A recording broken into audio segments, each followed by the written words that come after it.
when I hear stories like that, I always wonder, it sounds like an overnight success. I mean, oh, yeah, it's easy now. I wish it was. Right. So how long was it before somebody thought, we really need to look at this to the point where you are now and you're here and able to say, in the coming years, we can do these kinds of projects for you and make it more effective on the job? Yeah, and just to throw another wrench into that, the mining industry is very cheap. They don't like making mistakes because the mistakes are usually very costly. Sure. I can think of $1 billion mistake that Noranda made on a technology in Quebec 20 years ago. So, yeah, getting funded, getting a pilot plant up and running, scaling it up to a larger scale where somebody's going to use it. We went through all that. That started in 1988, and the first plant that we licensed was in 94. Another one in 98. One in China in 2001. And then I split the company in half in 2010 because I said, look, we're not making any money. The miners are making all the money because we're solving their problems, usually with arsenic. So let's do it for ourselves. And that's what we're doing now. But that even started 6 years ago. So when you say doing it for yourselves, what does that mean? We're gonna build, own, and operate the plant ourselves. So we're going to be buying concentrates from the miners. Yep. That today goes to China. And it goes to China at 45 to 50 cents on the dollar. We're going to be building in country and paying 65 to 70 cents on the dollar. And because we brought this technology to the country, we got a 12-year tax holiday out of the deal, which is fantastic. I mean, the numbers on the project are outstanding, but nobody believes us. Well, and I was just going to say, you talk about those billion-dollar accidents. It's going to take a lot of show me before someone signs on the line to say, okay, we really do, first of all, understand and then believe in. There's two different things in the technology. Well, fortunately for us, bioleaching is going through a bit of a birthing right now in the country. There's a lot of universities around the world that are trying bioleaching for rare earths. They're trying it for nickel. But again, it's all about commerciality. You've got to be a commercial technology to do something on a larger scale. And it's getting that commercial, that box ticked has been a long and expensive road. A lot of work to be a 40 overnight success, 40-year overnight success. And now we sit with a fully permitted project, 100% support from the local community, which is, in mining is very important, that the people that are going to be in your backyard are happy that you're there. And they're happy because they're going to get paid a lot more money than they're picking cocoa pods or whatever they call them. So yeah, it's been tough, and so now we're out raising the $20 million to build the plant, and people say, I'm not sure.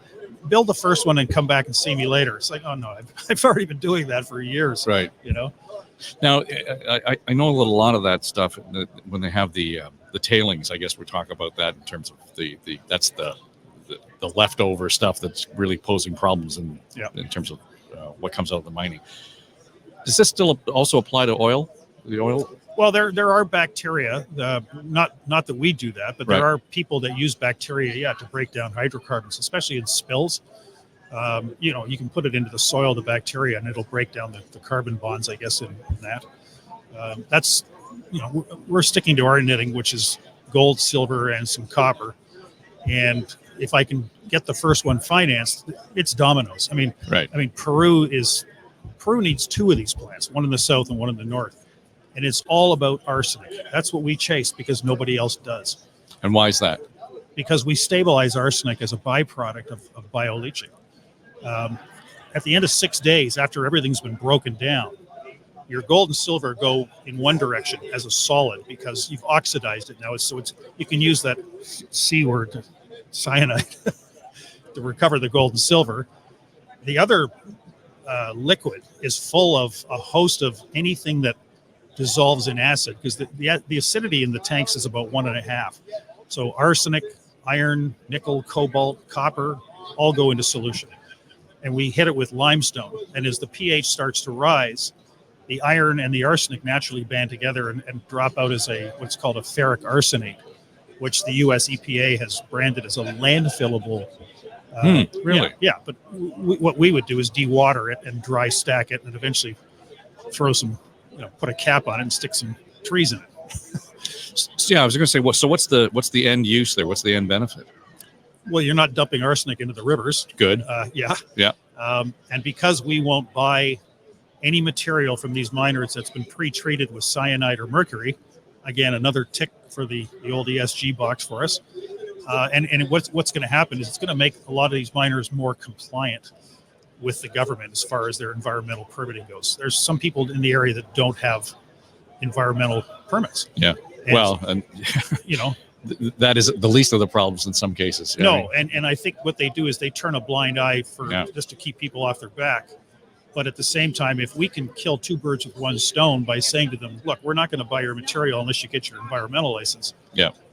Well, and you threw the ESG label out there, and I think this may just be me catching up, but is it your sense that that's becoming more important in the vernacular in terms of the conversation around products like this? That ESG is not just a label. I'm thinking that there are a lot of companies now that are looking at it and fully understanding we need to make a corporate commitment to this. We need to make a financial commitment to this, because in the end, people beyond the industry are starting to pay attention and understand what ESG is. Are you familiar with the term greenwashing? Sure. Oh, absolutely. And that's a big problem right now. Yeah. It's taken some shine off the rose, or what's the shine?